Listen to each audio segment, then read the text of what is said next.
यही वो धनुष है। इससे उठाकर छुड़ाना क्या कठिन है? कठिनाई का तो तब पता चलेगा जब इसे उठाना पड़ेगा। हाँ, धनुष उठाएंगे। सुना है इससे बड़े बड़े पराक्रमी वीर नहीं उठा सके। वो वीर नहीं होंगे। मेरी बारी आने दो, एक मैं कैसे फूल की तरह से उठाता हूँ। तुम्हारी बारी आने से पहले किसी और ने उठा लिया तो यहाँ से जीत नहीं जाएगा।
विशेष अतिथि लगते हैं।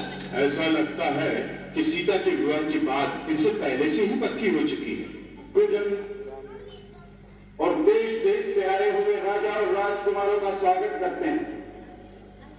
हमारे निमंत्रण का मान रखकर आप सब मिथिला पधारे हैं। आप सबको हमारा अभिनंदन।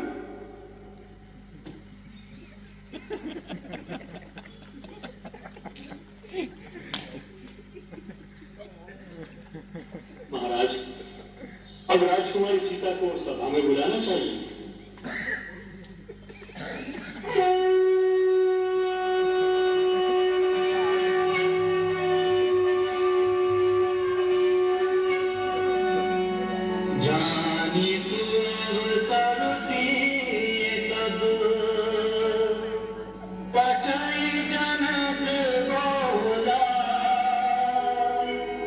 चतुर सखी सुंदर सकल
जनक बुलाए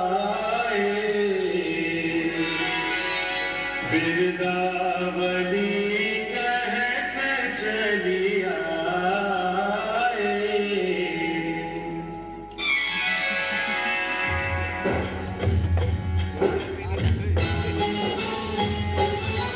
हम बंदी जन अपने राजन की बिरदावली बखान रहे।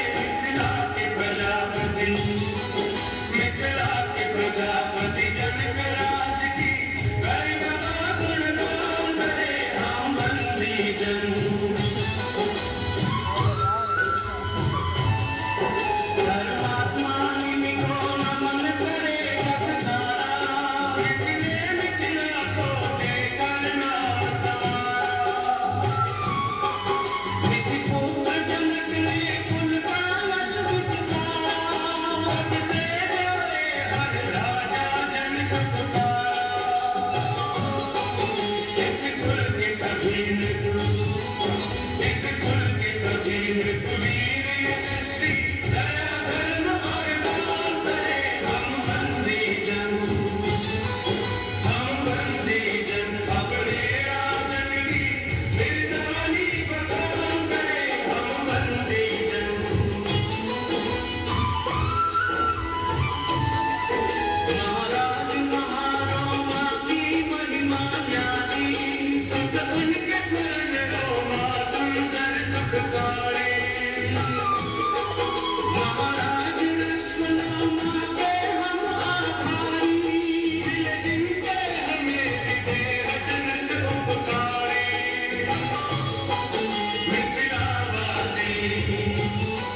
मिथिलावासी धर्मावतार किस राजा पर अभिमान करे। हम बंदी जन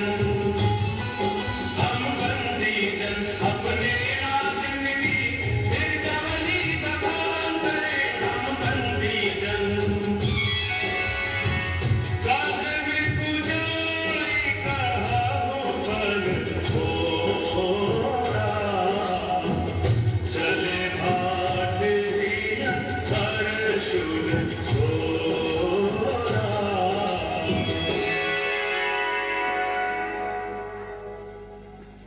अब हमारे चारण सभा में महाराज के प्रण की घोषणा करेंगे। सुने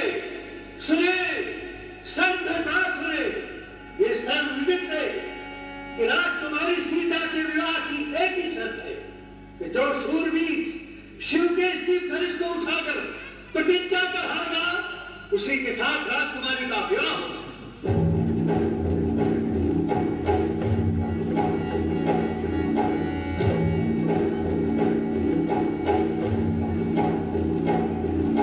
सुलभ सकल महिपाल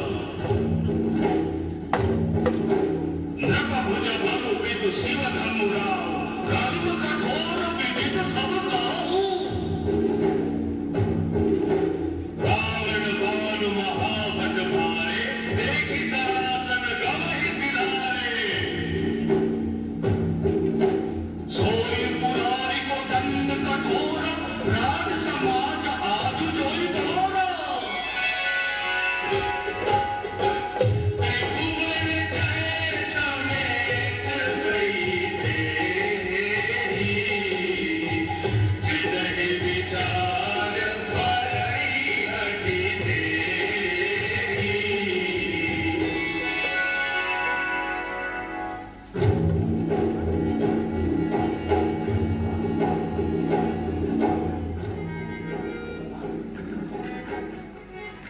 अब यह स्वयंवर का कार्य आरंभ किया जाता है। अपनी अपनी वीरता और पराक्रम दिखाने के लिए हम सबको आमंत्रित करते हैं।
मैं रावण, लंकापति रावण।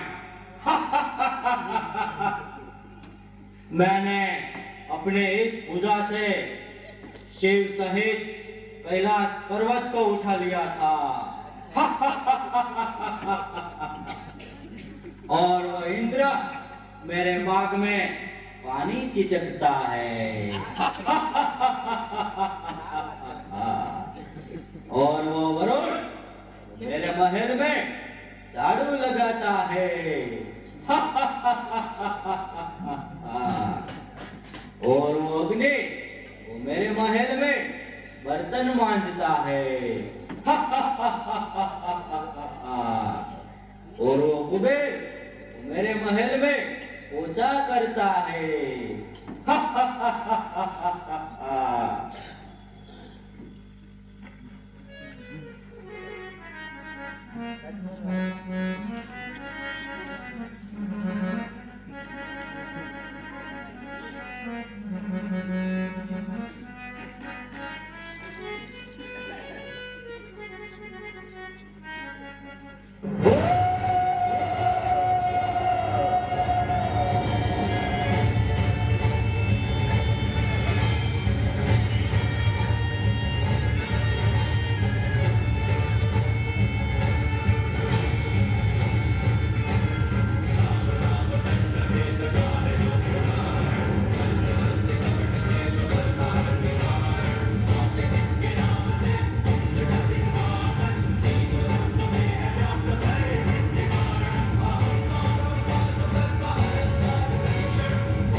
उपवास न हो तो अच्छा है।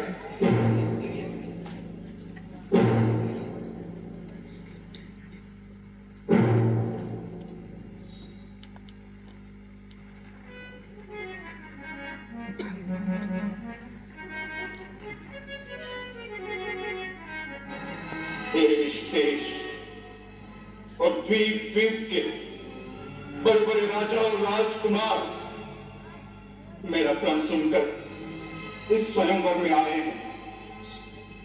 मैं ये भी देख रहा हूं कि इस सभा में न केवल मानव बल्कि कई देव और दानव भी मनुष्य का रूप धर कर आए हैं। परंतु मुझे बड़े दुख से कहना पड़ता है कि अपने आप को परम पराक्रमी, रणधीर, शूरवीर कहलाने वाले इन सब लोगों की भीड़ में सच्चा वीर एक भी नहीं निकला।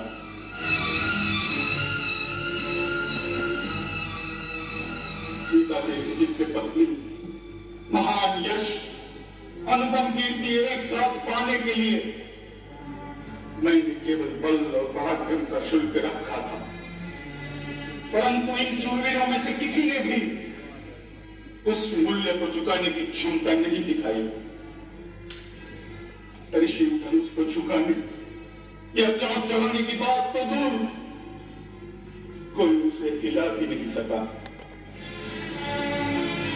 अगर मुझे ये पता होता तो मैं ऐसा प्रण ठान कर अपनी जग बसाई न कराता। आज मेरे दुख, मेरी निराशा का कोई पारावार नहीं। अगर मैं प्रतिज्ञा तोड़ दूं तो कुल का कलंक कहलाऊं, पूर्वजों के सुकृत नष्ट करूं और मैं अपना प्राण रखूं तो मेरी पुत्री आजन्म कुंवारी रहेगी।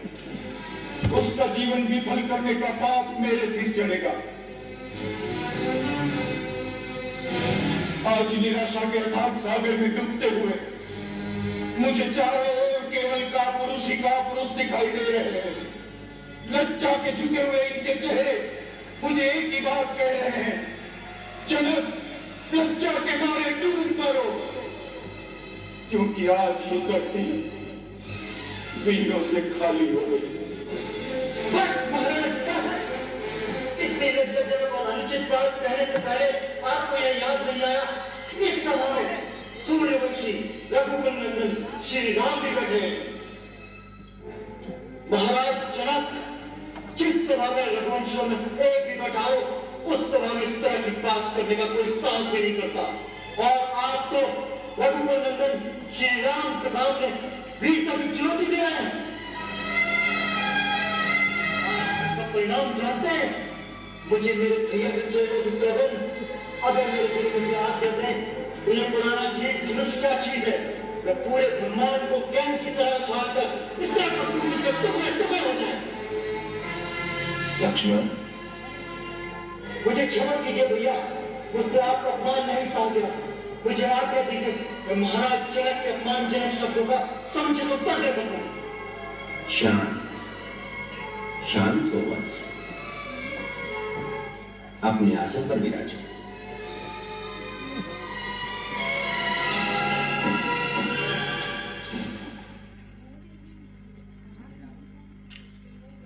किसी का अपमान करने का मेरा विचार नहीं। घोर निराशा के कारण ये उद्गार फूट पड़े। यदि किसी की अवहेलना हुई हो तो वो मुझे क्षमा करें।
चिड़िया पहाड़ उठाने को चली है।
देखो भगवान परशुराम आ गए, बहुत क्रोध में लगते हैं।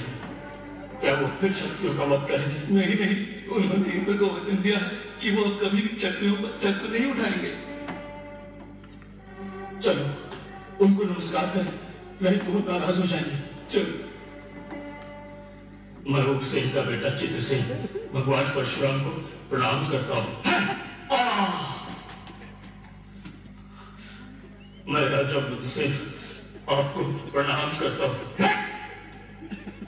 मैं मेरा निर्गुण का पुत्र सोमदत्त आपके चरणों में प्रणाम करता हूँ।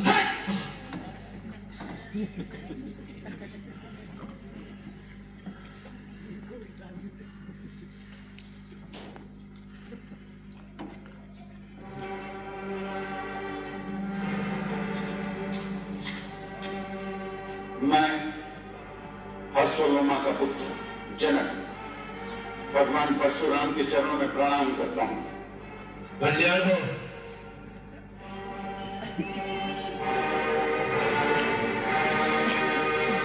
ये है मेरी पुत्री सीता, आपका आशीर्वाद चाहती हूं।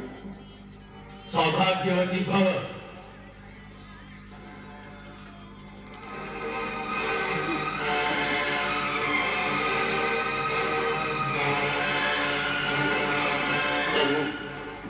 मिथिला में आपका स्वागत। कल्याणास्तु। अभिनंदन है हे जामदग्नि। नमस्तुभ्यं ब्रह्म ऋषि। वत्स आगे आओ, भगवान परशुराम की चरण वंदना करो।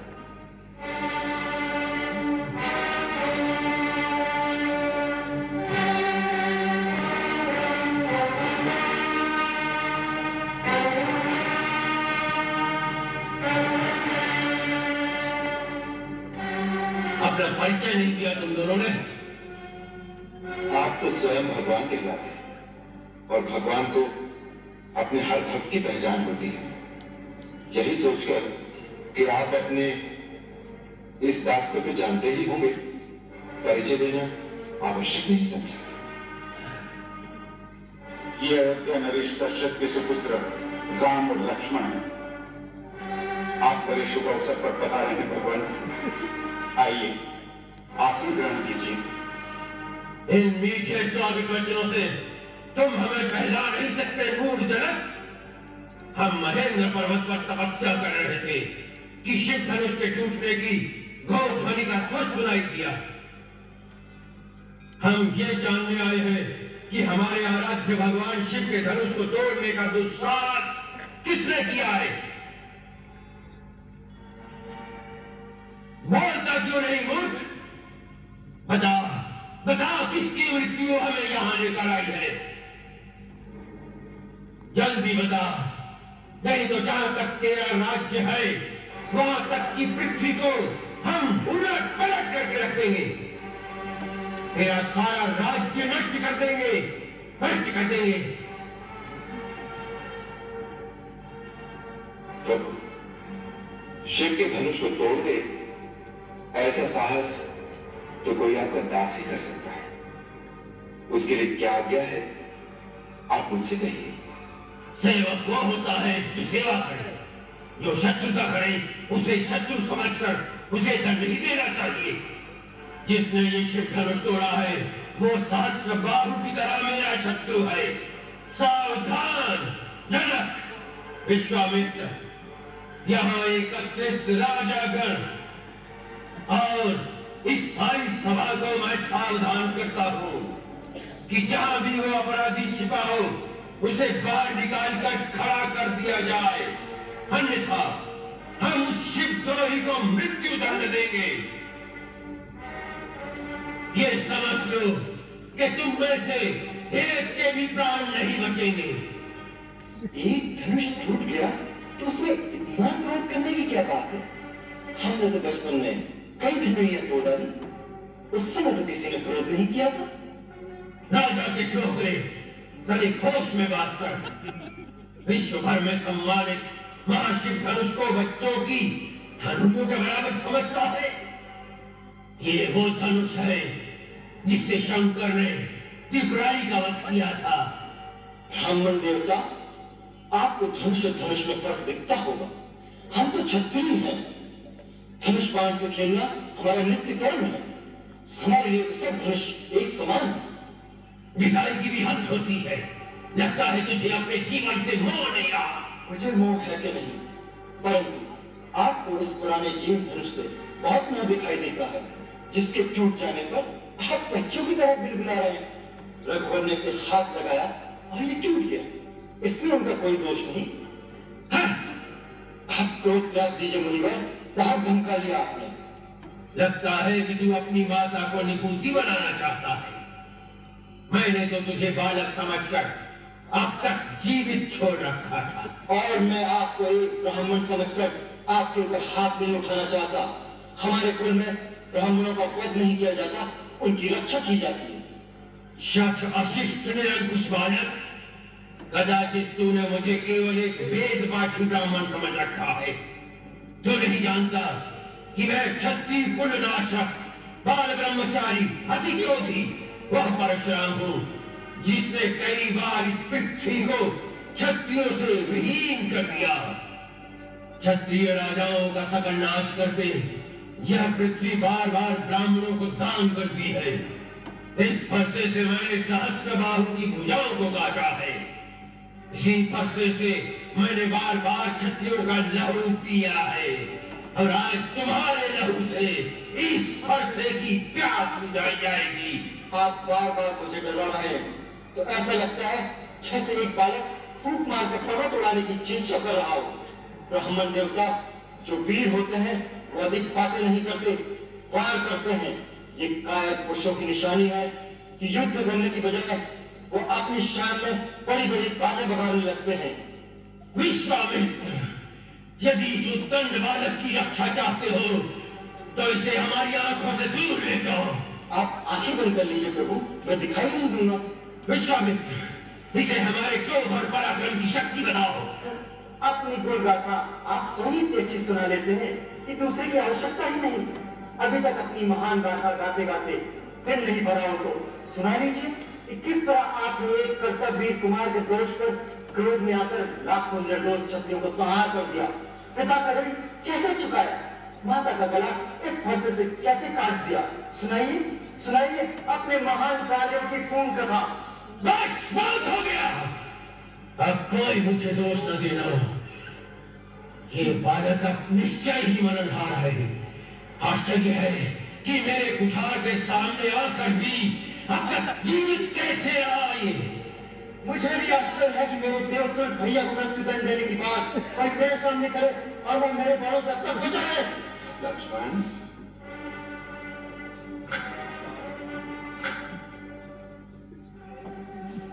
महामुनि, बच्चों के दोष पर बड़े क्रोध नहीं करते, शांत हो जाइए भगवान।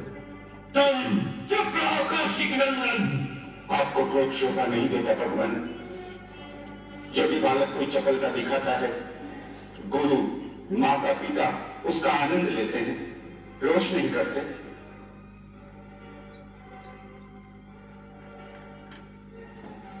भगवान, आप तो सहज सुजान, बालक की बातों पर ध्यान मत दें। और फिर उसने तो आपका कोई अपराध नहीं किया। आपका अपराधी मैं हूं। मेरे ही हाथ से यह धनुष भंग हुआ है। यदि दंड देना है तो मुझे दीजिए। मुझे अपना दास समझकर चाहे मुझ पर कृपा कीजिए या क्रोध कीजिए या फिर मेरे प्राण ले लीजिए। जिस प्रकार भी आपका यह क्रोध शांत हो सके, मैं वो उपाय करने को तैयार हूं। तुम भी कुछ कम धूर्त नहीं हो। भगवान शंकर का धनुष तोड़कर अब मुझे ही ज्ञान सिखा रहे हो। उधर तेरा छोटा भाई तेरी सम्मति से मुझे भड़काकर, मुझे क्रोध दिलाकर मेरा बल छीन कर रहा है, और इधर तू हमसे हाथ जोड़कर बड़ी अनुनय विनय कर रहा है। परंतु ये छल कपट और नहीं चल सकता। तुम समझते हो कि अपने आप को राम कहने से तुम परशुराम का भी सामना कर सकते हो, तो उठाओ शस्त्र और मेरे साथ युद्ध करो। मैं तुम्हें निहत्था नहीं मारूंगा, वीरोचित मृत्यु का अवसर दूंगा। और युद्ध नहीं करोगे तो भाई समेत तुम्हें अभी मार डालूंगा। प्रभु, यदि रण में हमें कोई ललकारे तो क्षत्रिय धर्म के अनुसार हम उससे अवश्य लड़ेंगे, चाहे वो स्वयं काल ही क्यों ना हो। परंतु हम रघुवंशियों का यह भी धर्म है कि हम गौ, ब्राह्मण और स्त्री पर हाथ नहीं उठाते। ब्राह्मण हमारे लिए सदा पूजनीय है और उनकी सेवा करना हमारा परम धर्म है। सो प्रभु और सेवक के बीच युद्ध कैसे हो सकता है? आपकी और हमारी बराबरी कैसे हो सकती है? भगवान, मेरा तो छोटा सा नाम है राम, परंतु आपका परशु समेत परशुराम। आपने अपने राम को अभी तक नहीं पहचाना, परंतु मैं तो आपकी प्रभुता को जानता हूं। आपसे हारने में भी मेरी जीत है। विप्रवंश की अस्प्रभुताई अभय हो ही जो तुम्हें डराए।